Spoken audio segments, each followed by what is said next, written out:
Everyone, we are here live at DigiMarkCon and Texpo in Charlotte, and today I have another special guest, Amanda Philippus at Wandervice Travel, or Wander, right? Wandervice Travel. So you can think of it, I don't know, to my brain it thinks like WandaVision or something, but you can also think like wander, like you're wandering the world. Wandervice Travel. And what really got my attention about her booth was all of these. You recognize these? We should talk. And I was like, yeah, I got most of them. I got what, like all but three, I think, 3 or 4.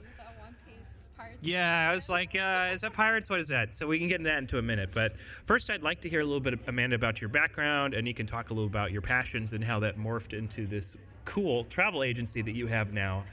I think it's exciting. Okay, so when I was trying to figure out what I wanted to do with my life, I always went back to when I used to take cruises with my family as a kid. And I really got stuck on the travel aspect and how I've always wanted to travel the world. So when I was thinking about my life and the trajectory I wanted to go in that would maximize my happiness, I decided to combine it with my other hobbies, which would be everything nerd, technology, anime, video games, and I decided to combine the two. So now I am a travel agency for technology vacations, a variety of expos, and fandom-based curated itineraries.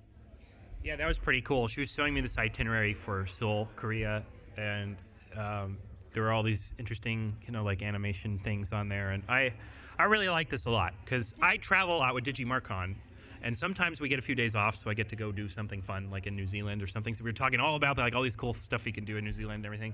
So I just think that's really exciting that we have someone now that's a travel agent who's really connected with the culture, because some travel agents, they just do the basic stuff, they don't have any idea. Yeah, they're going to send you the sandals and Punta Cana and the Caribbean and Mexico, but they aren't going to look at anything that's really related to other areas like Japan or Korea, or know what to do with those locations in general. Yeah, it's one thing to send someone to Korea, and it's another to know, hey, you should go to the convention, and it's on these days, and you're going to actually overlap, and then you go to the expo over here, and then, that's really cool. It's a lot of superficial research, but since I'm already integrated into the culture, and I talk with a lot of people who dabble in things that have to do with those regions, then I'm able to give more accurate researched advice. So on that note, let's talk about some of these. These are really, really cool. So obviously, okay, so the ones I recognized were like Pokemon and Iron Giant, and then of course you got like Mario, the Rebel symbol from Star Wars, Harry Potter, and then there was some other stuff on here. Oh, Dota on this side too. Yeah. So a lot of fun stuff. Yeah, she was teasing me because I thought this one was...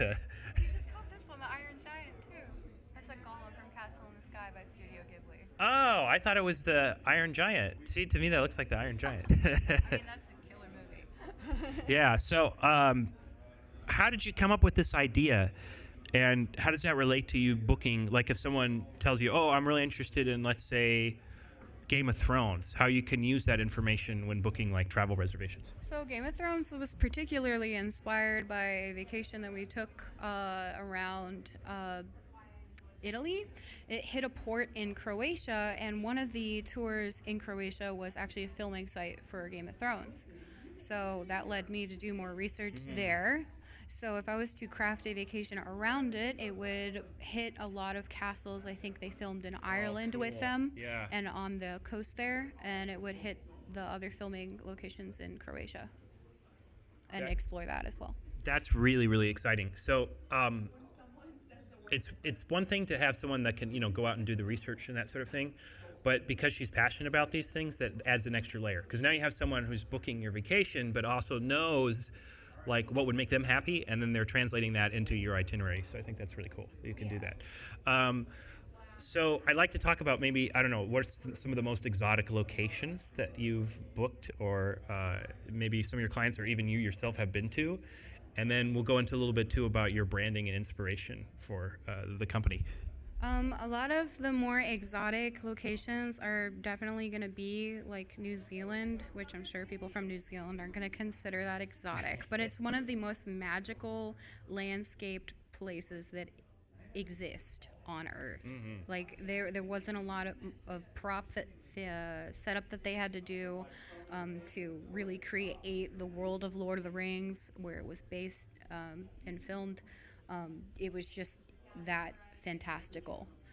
So that's one of the locations. Croatia was also a step back in time when we went to the, I can't remember the exact town, but the streets were completely cobbled and paved. It looked like we were walking around a medieval city. I think it was called Kotor, or I might be mixing up countries. But the streets are really cobbled and paved. It was like being in a medieval town. They had this thing where up the side of the mountain, it was a incredible hike, and if you could go up there in the very early morning, you would get the most beautiful sunrise. That's magical. And as a filmmaker myself and a photographer, yeah, sometimes, I mean, I love to do nature hikes and explore, but I also like to get those picture moments. So if you're working with her, she'll tell you, oh yeah, this is the best time and this is when you want to go. It's great. It's really good stuff. Yeah.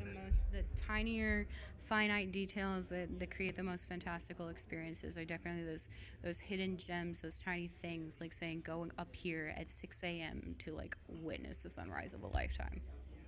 Yeah, those little details you're not going to find just by like having an AI generate, oh, give me an itinerary or whatever. You're not going to miss a lot of that stuff. So I think that's really great.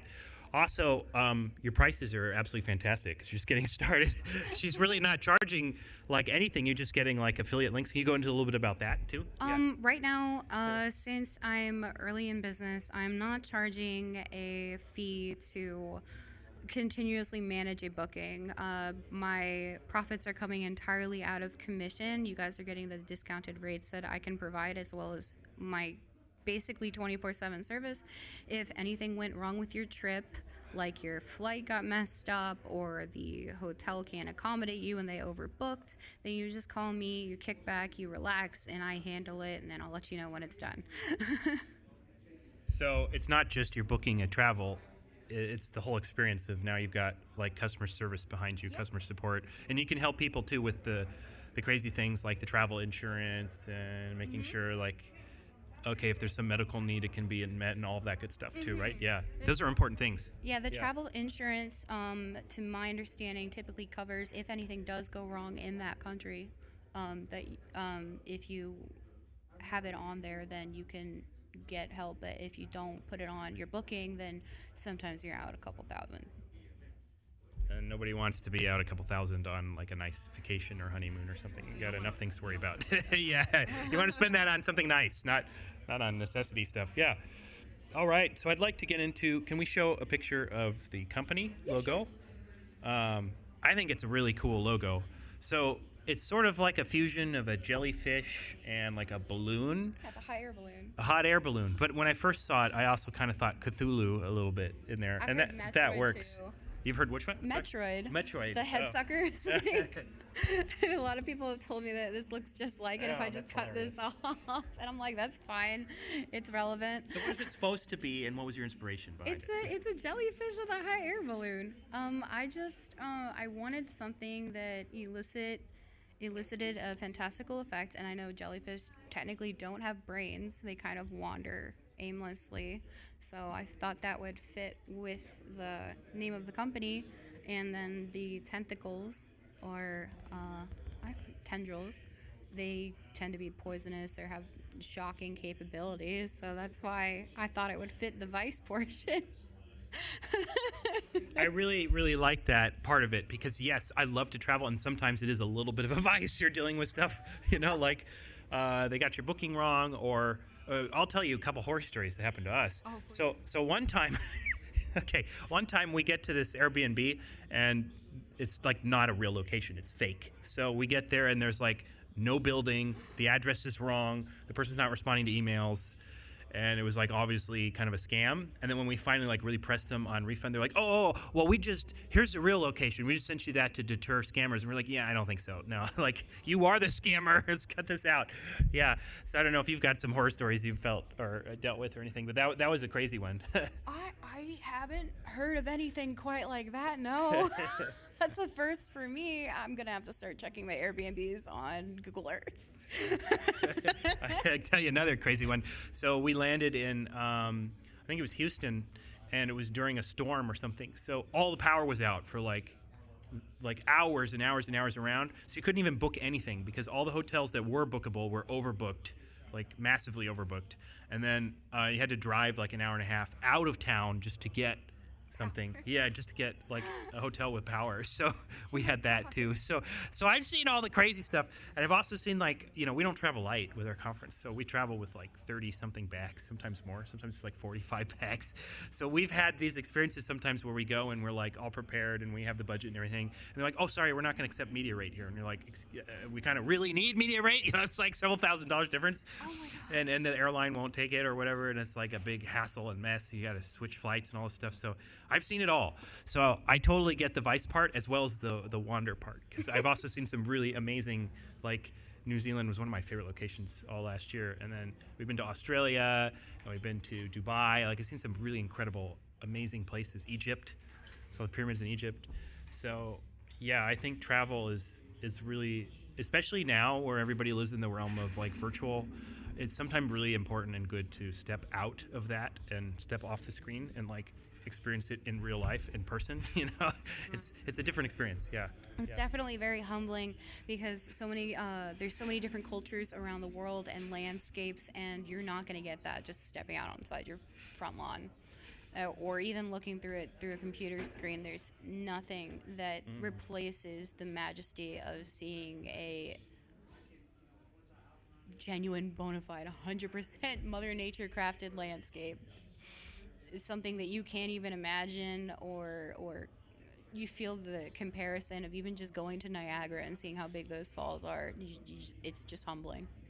Definitely. It's also inspiring too, because I think as a filmmaker and a writer and actor and director, when I travel, I get inspiration. You know, somebody I meet and I go, oh, they'd be an interesting character in my book, or some location, and I'll be like getting pictures of it, but like pictures only tell part of the story. To actually stand there in that castle or whatever it is, it really helps you imagine. Like before I ever traveled to the UK, I'd never really stepped foot in a proper castle, and then when I did that, I'm like, whoa, the scope is a lot bigger than I thought. Like I'm this tall, and this is like, you know, like, so it really helps you understand perspective. It's pretty great. So I highly recommend. Everyone does some traveling in their lifetime, and I know some people are like, they don't like to travel, they're worried about the airports, all this stuff. That's why it's good to have a travel agent, so you have that peace of mind that someone has got you covered if anything goes wrong. So yeah, absolutely. I definitely recommend that there are 2 or 3 places outside the country that people put on their bucket list to go see before they greet the next life, because there's just no replacement for it. There's nothing you can do. Imagine, you just have to go and be there and immerse yourself in the culture and the environment. Yes, there's nothing quite like real experiences to do that. So, and they're very affordable. You know, it's reasonable. You can do a whole trip for a few thousand and get some really nice locations in. So, yes, highly recommended. Well, thank you again so much, Amanda, for being on our show. How can people connect with you and find more details about your company? So I have a website. It is wandervicetravel.com, or you can email me at amanda@wandervicetravel.com to set something up, and I'd be more than happy to discuss itineraries or ideas with you. All right, fantastic. Very good. Thank you so much for being on our show. And we'll see you guys next time. If you haven't already stopped at her booth and you're here in Charlotte, you should absolutely go say hi and try to figure out how many of those